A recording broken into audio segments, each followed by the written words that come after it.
Hello friends, I hope you're doing good. Now before moving on to the news events for today, मैं introduce करना चाहूँगा इस नए segment को। इस सेगमेंट में हम प्रिलिमिनरी 2023 से एक क्वेश्चन को daily in serial order deconstruct करेंगे। हम एनालाइज करेंगे कि उस क्वेश्चन का सोर्स क्या है, कि उस क्वेश्चन के कंपोनेंट्स क्या क्या हैं और उस क्वेश्चन को सॉल्व करने के लिए क्या अप्रोच होनी चाहिए। तो इस सेगमेंट को आज शुरू करते हैं प्रिलिमिनरी 2023 के सेट ए की फर्स्ट क्वेश्चन के साथ। ये क्वेश्चन है ज्योग्राफी से और ये एक स्टैटिक नॉलेज का क्वेश्चन है। इसमें एस्पिरेंट की मेजर रिवर और मेजर लेक्स जो कि है झेलम रिवर, कृष्णा रिवर और गंडक रिवर, और लेक्स में वुलार लेक, कोलेरू लेक और कन्वर लेक। अब इसका पहला ऑप्शन जिसमें पूछा गया है कि क्या झेलम रिवर वुलार लेक से पास होती है, तो ये एक स्टैंडर्ड नॉलेज है जो अगर आपने अपने ज्योग्राफी प्रिपरेशन में मेजर इंडियन रिवर्स के बारे में पढ़ा हो या फिर आपने इंडिया की मेजर लेक्स के बारे में पढ़ा हो, तो आपको झेलम रिवर या फिर वुलार लेक की ये बेसिक नॉलेज आपको होनी चाहिए। और वुलार लेक का एक बेसिक फैक्ट ये है कि जम्मू एंड कश्मीर में लोकेटेड ये लेक एक रामसर साइट है और इसको झेलम रिवर फीड करती है। तो इस क्वेश्चन का पहला ऑप्शन इजी है, which can be confidently assumed to be true. और क्वेश्चन सॉल्व करते टाइम किसी भी एक ऑप्शन का कॉन्फिडेंटली पता चलना कि वो सही है या फिर गलत है एक अचीवमेंट होती है, बिकॉज उससे ऑप्शंस का एलिमिनेशन किया जा सकता है और फिर ऑप्शंस रिड्यूस हो जाते हैं। तो जब अब इस केस में हमें कॉन्फिडेंटली पता लग गया है कि फर्स्ट ऑप्शन इज करेक्ट, तो अब देखते हैं कि इससे कौन से ऑप्शन एलिमिनेट हो सकते हैं। एंड सरप्राइजिंगली ये एक नए टाइप का क्वेश्चन है जिसमें एलिमिनेशन का कोई स्कोप है ही नहीं। और इस साल प्रिलिमिनरी में इस टाइप के काफी क्वेश्चंस पूछे गए थे, और क्योंकि ये क्वेश्चंस काफी हद तक लक बेस्ड भी होते हैं, इस वजह से यूपीएससी के इन टाइप के क्वेश्चंस को इंट्रोड्यूस करने के स्टेप को काफी क्रिटिसाइज भी किया गया था। But as an aspirant you can not do anything about it. और अब हम इस क्वेश्चन में आगे बढ़ते हैं। Let's move on to the second option जिसमें पूछा गया है कृष्णा रिवर कोलेरू लेक को फीड करती है। क्या ये स्टेटमेंट सही है या गलत है? तो इस ऑप्शन में दो टॉपिक्स की नॉलेज को टेस्ट किया गया है, कृष्णा रिवर और कोलेरू लेक, और ये दोनों ही मेजर टॉपिक्स हैं जो कि एक्सपेक्टेड है कि आपको पता होने चाहिए। कृष्णा रिवर जिसकी बात करें तो पुणे के महाबलेश्वर में ओरिजिनेट होने वाली ये एक मेजर रिवर है। पेनिनसुलर इंडिया की ये second largest river Maharashtra, Karnataka, Telangana और आंध्र प्रदेश से गुजरती है। कोलेरू लेक की बात करें तो ये आंध्र प्रदेश में कृष्णा और गोदावरी के डेल्टास के बीच में लोकेटेड है। ये एक आर्टिफिशियल लेक है और ये आपको पता होना चाहिए क्योंकि प्रिलिमिनरी 2018 में इस नॉलेज को टेस्ट किया जा चुका है। And you must be aware of all the previous year questions. अब अगर आपको कोलेरू लेक की बेसिक नॉलेज या फिर कृष्णा रिवर की एक्सटेंसिव नॉलेज है, तो आप बता सकेंगे कि गोदावरी या फिर कृष्णा रिवर में से कोई भी रिवर इस लेक को डायरेक्टली फीड नहीं करती, जैसे कि झेलम रिवर वुलार लेक को फीड करती है। ये स्टेटमेंट इतनी आसान नहीं है compare to the first statement, पर ये अनसॉल्वेबल भी नहीं है। तो इस ऑप्शन को इनकरेक्ट एज्यूम करते हुए let's move on to the third option जिसमें स्टेटमेंट दी गई है meandering of Gandak river forms Kanwar lake. अब इस ऑप्शन में दो स्टैटिक कंसेप्ट्स हैं, गंडक रिवर और कन्वर लेक। अब गंडक एक प्रोमिनेंट रिवर है जिसके बारे में एक्सपेक्टेड है कि आपने पढ़ा हो अपने मेजर रिवर्स ऑफ इंडिया की प्रिपरेशन के दौरान, पर फिर भी ये एक्सपेक्ट नहीं किया जा सकता कि आप अपनी गंडक रिवर की नॉलेज से ये बता देंगे कि इसकी मिएंडरिंग से कन्वर लेक बनती है या नहीं। ये एक काफी नीश नॉलेज है विच इज एक्सपेक्टेड कि स्टूडेंट को ना पता हो। तो फिर यूपीएससी ने ऐसा क्वेश्चन क्यों पूछा? इसका आंसर है नवंबर 2020 में हुआ एक मेजर करंट अफेयर इवेंट जब ministry of environment, forest and climate change ने बिहार में लोकेटेड कन्वर लेक को रामसर साइट का टैग दिया था। और अगर आपने उस समय के करंट अफेयर इवेंट्स में कन्वर लेक पर नोट्स बनाए हो या आपने पास्ट करंट अफेयर इवेंट्स की स्टडी करी हो, तो आपको जरूर पता होना चाहिए कि कन्वर लेक की ओरिजिन हिस्ट्री क्या है, और फिर ये ऑप्शन इजीली सॉल्व हो जाता। कन्वर लेक की बात करें तो बिहार के बेगूसराय में लोकेटेड इस लेक को 2020 में रामसर साइट डिक्लेयर किया गया था। बिहार की ये पहली रामसर साइट है और ये बूढ़ी गंडक रिवर की मिएंडरिंग से बनी है, ना कि गंडक रिवर की मिएंडरिंग से। और विकिपीडिया जो एक बहुत अच्छा प्राइमरी सोर्स है प्रिपरेशन के लिए, उस पर अगर आप कन्वर लेक के बारे में पढ़ें तो पहली ही इंफॉर्मेशन जो कन्वर लेक के बारे में दी गई है वो ये ही है कि ये एक रेजिडुअल ऑक्सबो लेक है जो बूढ़ी गंडक रिवर की मेंडरिंग से बनी है। तो कन्वर लेक की इस बेसिक नॉलेज से हम थर्ड ऑप्शन को कंक्लूसिवली आंसर कर सकते हैं कि ये ऑप्शन गलत है। तो हमने तीनों ऑप्शंस को कंक्लूसिवली सॉल्व कर लिया है। पहली स्टेटमेंट इजी थी, दूसरी स्टेटमेंट मॉडरेटली इजी थी और तीसरी स्टेटमेंट कन्वेंशनल पर्सपेक्टिव से मुश्किल है पर करंट अफेयर पर्सपेक्टिव से एक इजी स्टेटमेंट है और वो भी गलत है। तो we'll mark the option A, that is only one statement is correct. इस क्वेश्चन से हमें क्या सीख मिलती है? पहली, सभी मेजर रिवर्स एंड लेक्स की बेसिक नॉलेज को आप पढ़ लें, इनके origin, sources, path, special features वगैरह। और इन सभी डिटेल्स के लिए विकिपीडिया एक ब्रिलियंट सोर्स है। खुद सभी लेक्स और रिवर की लिस्ट बनाएं और फिर विकिपीडिया से डिटेल्स निकालकर अपने पर्सनल नोट्स को इलैबोरेट करें। दूसरी लर्निंग, तीसरा ऑप्शन एक काफी अच्छा एग्जाम्पल है कि कैसे करंट अफेयर्स इंपॉर्टेंट है स्टैटिक के लिए भी। अगर आप खुद अपनी प्रिपरेशन से मेजर लेक्स की लिस्ट बनाते तो हाई चांसेस थे कि आप कन्वर लेक को उस लिस्ट में इंक्लूड ना करते क्योंकि ये एक माइनर लेक है। पर अगर आप करंट अफेयर इवेंट्स को फॉलो करते हैं तो उसमें कन्वर लेक एक मेजर इवेंट का पार्ट था और अगर उस इवेंट के समय पर आप कन्वर लेक को अपने नोट्स में इंक्लूड करते तब फिर ये नॉलेज स्टैटिक के पोर्शन में आपकी हेल्प करती। और तीसरी लर्निंग, इन नए टाइप के क्वेश्चंस में एलिमिनेशन का कोई स्कोप नहीं है। तो अगर आपको एक भी स्टेटमेंट नहीं पता then you are as worse as knowing nothing. ऐसे केस में अगर आप गेस करते हैं तो रिस्क के चांसेस हाई हैं। ऐसी सिचुएशन के लिए प्रिपेयर होने के लिए आप खुद क्वेश्चंस की प्रैक्टिस करें और अपनी स्ट्रैटेजी बनाएं कि आपको ऐसे सिनेरियो में क्या करने से बेस्ट रिजल्ट मिल रहे हैं। आपको उन्हें अटेम्प्ट करना चाहिए या छोड़ देना चाहिए। And friends, I must tell you, कल हिंदू न्यूज़पेपर पब्लिश नहीं होगा। इसी वजह से इस चैनल पर कल न्यूज़ एडिशन भी नहीं आएगा।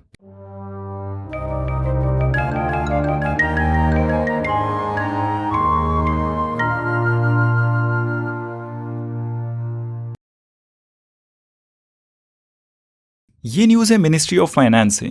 मिनिस्ट्री ऑफ फाइनेंस ने इन अ मेजर स्टेप इंडिया के सभी स्टेट्स में टोटल 31 जीएसटी एपिलेट ट्रिब्यूनल्स को एस्टैब्लिश करने की अनाउंसमेंट की है। आई होप आपको पता होगा कि ट्रिब्यूनल्स क्या होते हैं और ये कैसे ऑर्डिनरी कोर्ट से अलग होते हैं। ये नए एस्टैब्लिश किए जाने वाले जीएसटी एपिलेट ट्रिब्यूनल्स देश में बढ़ रहे जीएसटी रिलेटेड डिस्प्यूट्स के बैकलॉग को स्पीडीली रिजॉल्व करेंगे और टैक्स सिस्टम को और एफिशिएंट और रिस्पॉन्सिव बनाएंगे। जीएसटी एपिलेट ट्रिब्यूनल्स को 2017 में जीएसटी की एस्टैब्लिशमेंट के साथ ही अनाउंस किया गया था और इस समय देश में लगभग 14,000 जीएसटी रिलेटेड डिस्प्यूट्स पेंडिंग है। इस टॉपिक से रिलेटेड आप ट्रिब्यूनल्स क्या होते हैं, कैसे वो ऑर्डिनरी कोर्ट से अलग होते हैं और कैसे वो 42nd अमेंडमेंट एक्ट से रिलेटेड हैं, इसके बारे में पढ़ लें। ये डिटेल्स आपको डिस्क्रिप्शन में लिंक नोट्स में भी मिल जाएंगी। ये न्यूज़ है इंटरनेशनल करंट अफेयर्स से। बुर्किना फासो, जो वेस्ट अफ्रीका के सहेल रीजन में लोकेटेड एक कंट्री है और जहां पर फ्रांस की प्रेजेंस है, वहां टेररिज्म को कंट्रोल करने के लिए और उस प्रेजेंस को लेकर काफी समय से कंट्रोवर्सी भी चल रही है। और इसी जगह पर लास्ट ईयर एक कू भी हुआ था जब वहां के मिलिट्री जनरल्स ने पावर को सीज कर लिया था। तो अब फ्रांस की कंट्रोवर्शियल प्रेजेंस के कॉन्टेक्स्ट में वहां की पावर को कंट्रोल कर रहे मिलिट्री लीडर्स ने फ्रांस को ऑर्डर दिए हैं कि वो उनकी कंट्री को एग्जिट कर दें। हालांकि ये इवेंट इंडिया से डायरेक्टली रिलेटेड नहीं है, पर ये एक significant international current affair event है। आप इस इवेंट से related Burkina Faso, Sahel region और अफ्रीका में अभी रिसेंट टाइम में हुए सभी कूस जैसे टॉपिक्स को अपने नोट्स में इंक्लूड कर लें। इस नेक्स्ट न्यूज का कॉन्टेक्स्ट है India Middle East European Economic Corridor IMEC, which given the fact that it is a major topic और जिसके बारे में हम पहले अपने एडिशंस में बात भी कर चुके हैं। I am assuming that you know the background of this topic. तो इस न्यूज में बात की गई है इस प्रोजेक्ट की स्पेसिफिक डिटेल्स की, जिसको फाइनलाइज करने पर अभी काम चल रहा है। इस मल्टी मॉडल कनेक्टिविटी प्रोजेक्ट में इंडिया को मिडल ईस्ट से कनेक्ट किया जाएगा और मिडल ईस्ट को यूरोप से। तो इंडिया और गल्फ जो सी रूट से कनेक्टेड होंगे, इस सी रूट के लिए इंडिया के 3 पोर्ट्स को शॉर्टलिस्ट किया गया है। मुंद्रा पोर्ट जो गुजरात में है, कांदला पोर्ट जो भी गुजरात में है और जवाहरलाल नेहरू पोर्ट ट्रस्ट जो इंडिया का लार्जेस्ट पोर्ट है और मुंबई में लोकेटेड है। और इस कॉरिडोर के सेक्शन के दूसरे एंड पर गल्फ रीजन में 5 पोर्ट्स हैं जो शॉर्टलिस्टेड हैं, 2 सऊदी अरेबिया में और बाकी UAE में। और गल्फ रीजन से आगे इजराइल में उसके हाइफा पोर्ट से कनेक्टिविटी होगी, उसके लिए भी डिस्कशंस चल रही है। Now as a side note you should know कि फिलहाल इंडिया और यूरोप के बीच होने वाला सारा ट्रेड सी रूट से होता है, जो कि इजिप्ट के सुएज कनाल से होते हुए गुजरता है। आप इस इवेंट को अच्छे से समझें, इससे एसोसिएटेड पोर्ट्स को भी अपने नोट्स में इंक्लूड कर लें, और इसी टॉपिक से रिलेटेड एक एक्सप्लेनर पीस को हम इस एडिशन के एंड पार्ट में डिस्कस भी करेंगे। Before we move on, red sea की सभी बॉर्डरिंग कंट्रीज और उससे रिलेटेड सभी स्ट्रेट्स के नाम बताएं। ये न्यूज़ है मिनिस्ट्री ऑफ होम अफेयर्स से। तो मणिपुर में लॉ एंड ऑर्डर मेंटेन करने के लिए काफी सारी पैरामिलिट्री फोर्सेस वहां पर डिप्लॉयड हैं। Now do you know about all the paramilitary forces of India? अगर आपको नहीं पता तो आप पढ़ लें, ये एक सिंपल नॉलेज है जो GS3 के सिलेबस का पार्ट भी है। Coming to the topic, Manipur में among other paramilitary forces rapid action force RAF भी डिप्लॉयड है, और गवर्नमेंट ने अब अनाउंस किया है कि वहां से धीरे धीरे RAF को विड्रॉ कर दिया जाएगा। गवर्नमेंट का रैशनल है कि क्योंकि RAF एक क्विक रिस्पॉन्स फोर्स है जिसके पास कोई सिग्निफिकेंट वेपन्स नहीं होते और जिसका काम एजिटेशंस और कम्युनल वायलेंस जैसे स्पेसिफिक इंसिडेंसेस को कंट्रोल करना होता है, ऐसी फोर्स का मणिपुर में इतने लंबे समय के लिए रुकना उस फोर्स के लिए ठीक नहीं है।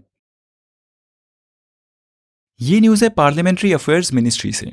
5 दिन चलने वाला पार्लियामेंट का स्पेशल सेशन आज शुरू हो गया है। इस सेशन के एजेंडा को हम अपने 14 सितंबर के एडिशन में कवर भी कर चुके हैं। इस स्पेशल सेशन को कल से पार्लियामेंट की नई बिल्डिंग में होस्ट किया जाएगा और इस सेशन की डेवलपमेंट्स को हम फॉलो भी करते रहेंगे। ये न्यूज़ है मिनिस्ट्री ऑफ MSME से। प्राइम मिनिस्टर नरेंद्र मोदी ने 15 अगस्त को रेड फोर्ट से अनाउंस की गई अपने विश्वकर्मा स्कीम को कल ऑफिशियली लॉन्च कर दिया है। इस स्कीम की डिटेल्स को हम पहले काफी बार अपने एडिशंस में कवर कर चुके हैं। I hope they are a part of your notes by now. Briefly एक बार फिर से विश्वकर्मा स्कीम की डिटेल्स पर बात करें तो इस स्कीम का बजट 13,000 करोड़ है और ये फोकस्ड है आर्टिजनल कम्युनिटीज जैसे कि carpenter, shoemaker, barber, iron Smith वगैरह की अपलिफ्टमेंट पर। इस स्कीम में उनको लो इंटरेस्ट रेट्स पर लोन दिए जाएंगे ताकि वो उस कैपिटल को अपने बिजनेस में इन्वेस्ट कर सकें। आप इस स्कीम की डिटेल्स के लिए नोट्स को रेफर कर लें। ये न्यूज़ है यूनेस्को से, जिनकी वर्ल्ड हेरिटेज साइट की लिस्ट में इंडिया के वेस्ट बंगाल में लोकेटेड शांति निकेतन को इंक्लूड कर लिया गया है। शांति निकेतन एक टाउन है जिसको अर्ली 20th सेंचुरी में रविंद्रनाथ टैगोर ने एस्टैब्लिश किया था। आप यूनेस्को की world heritage sites, intangible cultural heritage list, biosphere reserves, इन जैसे कुछ फंडामेंटल टॉपिक्स को अच्छे से पढ़ लें। ये न्यूज़ है इंटरनेशनल करंट अफेयर्स से और इसका कॉन्टेक्स्ट है अफ्रीका के सहेल रीजन में लोकेटेड 3 नेबरिंग कंट्रीज माली, नाइजर और बुर्किना फासो। इन तीनों बॉर्डर शेयर कर रही कंट्रीज ने एक लिप्टाको गॉर्मा चार्टर को साइन किया है। इस चार्टर से उन्होंने alliance of Sahel states AES को एस्टैब्लिश किया है, जो एक म्यूचुअल कलेक्टिव डिफेंस अरेंजमेंट है। आप इसको नेटो अलायंस के एक छोटे रीजनल वर्जन की तरह समझ सकते हैं और डिफेंस कोऑपरेशन के साथ साथ इस एग्रीमेंट से वो एक दूसरे की इकोनॉमिक असिस्टेंस भी करेंगे। इंटरेस्टिंगली इन तीनों ही कंट्रीज ने रीसेंट टाइम्स में कूस को विटनेस किया है। इसकी डिटेल्स के लिए आप नोट्स को रेफर कर लें। ये आज का एक्सप्लेनर पीस है और इसका कॉन्टेक्स्ट है India Middle east economic corridor, जिसको 9 सितंबर को G20 समिट की साइडलाइंस में एस्टैब्लिश किया गया था। This was among the major highlights of the G20 event and I hope आपको इसके बारे में पता है। तो इस एक्सप्लेनर पीस में बात की गई है कि ये कॉरिडोर क्या है, इसका रीजनल ट्रेड पर क्या इम्पैक्ट होगा और इससे जुड़े जियोपॉलिटिकल एस्पेक्ट्स क्या हैं। तो बात करते हैं कि ये India Middle east economic corridor क्या है। ये प्रपोज्ड कॉरिडोर एक नेटवर्क है जिसमें रेलवे, शिप और रोड ट्रांसपोर्ट को यूज किया जाएगा रीजनल कनेक्टिविटी के लिए। इंडिया से यूरोप तक कनेक्टिविटी करने वाले इस कॉरिडोर के 2 मेजर सेक्शंस हैं। पहला सेक्शन ईस्ट कॉरिडोर जो है इंडिया से गल्फ रीजन्स तक कनेक्टिविटी के लिए, और दूसरा सेक्शन नॉर्दर्न कॉरिडोर जो गल्फ रीजन से यूरोप की कनेक्टिविटी करेगा। इस कॉरिडोर की कोशिश है एक reliable, cost effective cross border transport network को बनाना जो अभी एग्जिस्ट कर रही ट्रेड कनेक्टिविटी को और बेहतर बना दे। ये कॉरिडोर इंडिया से UAE, Saudi Arabia, Jordan, Israel और यूरोपियन कंट्रीज के बीच ट्रेड करने को और बेहतर बना देगा। मतलब इन रीजन्स के बीच ऐसा नहीं है कि अभी कोई ट्रेड रूट्स एग्जिस्ट नहीं करते, पर ये डेडिकेटेड कॉरिडोर इन रीजन्स के बीच ट्रेड को टाइम एफिशिएंट, सस्ता और एनवायरमेंट फ्रेंडली बना देगा। और कहा जा सकता है ये कॉरिडोर एशिया, यूरोप और मिडल ईस्ट को इंटीग्रेट कर देगा इस तरीके से कि ये इन सभी रीजन्स में एक पॉजिटिव ट्रांसफॉर्मेशन लाएगा। इस एग्रीमेंट में ट्रेड कनेक्टिविटी के साथ साथ एक एग्रीमेंट किया गया है इस बात पर कि कनेक्टिविटी के लिए बनाए जा रहे रेल ट्रैक्स के साथ साथ इलेक्ट्रिसिटी ट्रेड के लिए केबल्स, डिजिटल कनेक्टिविटी के लिए भी केबल्स और हाइड्रोजन ट्रेड के लिए पाइप्स को भी बिछाए जाए। और क्योंकि ये प्रोजेक्ट एक सिंगल कंट्री के हाथ में नहीं है पर एक कोलैबोरेटिव एफर्ट है, इसकी साइन किए गए एग्रीमेंट्स में बोला गया है कि सभी पार्टिसिपेटिंग नेशंस इस प्रोजेक्ट पर मिलकर काम करेंगे और तेज गति से काम करेंगे। अब बात करते हैं कि इस प्रोजेक्ट को ग्लोबली कैसे देखा जा रहा है। इंडियन प्राइम मिनिस्टर ने बोला है कि ये कॉरिडोर आपसी सहयोग, इनोवेशन और शेयर्ड प्रोग्रेस की एक किरण प्रॉमिस करता है। यूरोपियन कमीशन की president Ursula von der Leyen ने बोला है कि ये कॉरिडोर सिर्फ एक कनेक्टिविटी प्रोजेक्ट से बढ़कर है, ये एक ग्रीन और डिजिटल ब्रिज है जो कॉन्टिनेंट्स और सिविलाइजेशंस को जोड़ रहा है। और उन्होंने बोला है कि इस नई ट्रेड रूट से इंडिया और यूरोप के बीच का ट्रेड 40% और तेज हो जाएगा। और दूसरी तरफ जहां कुछ सर्कल्स में इस प्रोजेक्ट को चाइना के बेल्ट एंड रोड इनिशिएटिव के ऑल्टरनेटिव के तौर पर देखा जा रहा है, चाइना ने इस प्रोजेक्ट की क्रेडिबिलिटी और फिजिबिलिटी को लेकर संदेह यानी कि स्केप्टिसिज्म दिखाया है। अब बात करते हैं कि इस प्रोजेक्ट से जुड़े जियोपॉलिटिकल एस्पेक्ट्स क्या हैं। चाइना की अपने long term high budget belt and road initiative project से एक मेजर कोशिश है अपने इकोनॉमिक और पॉलिटिकल इन्फ्लुएंस को इंडो पैसिफिक रीजन से बढ़ाकर वेस्ट एशिया तक पहुंचाना। और अपने इस belt and road initiative project में चाइना ऐसी इकोनॉमीज की मदद भी ले रही है जो अनस्टेबल है और अपनी खुद की डोमेस्टिक पर्सनल प्रॉब्लम से जूझ रही है। और कुछ और सर्कल्स का ये कहना है कि ये IMEC प्रोजेक्ट यूनाइटेड स्टेट्स के पास एक मौका है चाइना की बढ़ रहे इन्फ्लुएंस को बैलेंस करने का, और खासकर ऐसे समय पर जब यूनाइटेड स्टेट्स के पुराने पार्टनर देश जैसे कि UAE और सऊदी अरेबिया चाइना, इंडिया और बाकी और एशियन कंट्रीज के साथ अपनी नजदीकियों को बढ़ा रहे हैं। और एक पर्सपेक्टिव ये भी है कि ये ट्रेड रूट जो मिडल ईस्ट से होता हुआ इंडिया को यूरोप से कनेक्ट करेगा, ये काफी समय से pending Iran based international north south transit corridor INSTC का एक ऑल्टरनेटिव ट्रेड रूट है। इस IMEC कॉरिडोर का रूट अभी एग्जिस्ट कर रहे इंडिया यूरोप ट्रेड रूट, जिसमें इंडियन गुड्स को यूरोप शिप करने के लिए सुएज कनाल का यूज किया जाता है। ये नया रूट इस एग्जिस्टिंग रूट से 40% फास्टर होगा। ये आज का दूसरा एक्सप्लेनर पीस है और इसको हम ब्रीफली कवर करेंगे। इसका कॉन्टेक्स्ट है नीफा वायरस आउटब्रेक, जिसकी कई केसेस अभी रिसेंटली केरला के कोरिकोडे में रिपोर्ट हुए हैं और जिसकी वजह से वहां 2 जान भी जा चुकी हैं और 5 से ज्यादा लोग अंडर ट्रीटमेंट हैं। तो इस एक्सप्लेनर पीस में बात की गई है कि ऐसा क्यों हो रहा है कि इंडिया की सभी नीफा आउटब्रेक्स केरला में ही रिपोर्ट हो रहे हैं। केरला के कोरिकोडे डिस्ट्रिक्ट में 2018 में, 2021 में और इस साल 2023 में नीफा वायरस के आउटब्रेक्स हुए थे। तो इस पीस में सजेस्ट किया गया है कि ऐसा इसलिए हो रहा है क्योंकि नीफा वायरस केरला के बैट्स में एंडेमिक हो गया है। मतलब कि नीफा वायरस ने केरला के बैट्स में एक परमानेंट प्लेस बना ली है। और दूसरा रीजन जो इस पीस में दिया गया है वो ये है कि केरला की हेल्थ फैसिलिटीज ऐसी हैं कि वहां अगर कोई अनयूजुअल फीवर केसेस होते हैं तो उसको नीफा इन्फेक्शन के लिए टेस्ट किया जाता है, और ऐसा इंडिया में बाकी और जगह नहीं किया जाता। इस स्पेशल टेस्टिंग को भी इस पीस के ऑथर एट्रीब्यूट करते हैं सिर्फ केरला में डिटेक्ट हो रहे नीफा इन्फेक्शन से। That's all for today, friends. See you on day after tomorrow. And I apologize for the delay in monthly compilations. Friends, आप monthly compilation की चिंता छोड़ दीजिए and continue your focus on daily studies. Friends, monthly compilation सिर्फ एक brush up है, वो इतने क्रूशियल नहीं है। अगर आप डेली प्रिपरेशन कर रहे हैं तो stop worrying about them and focus on your daily preparation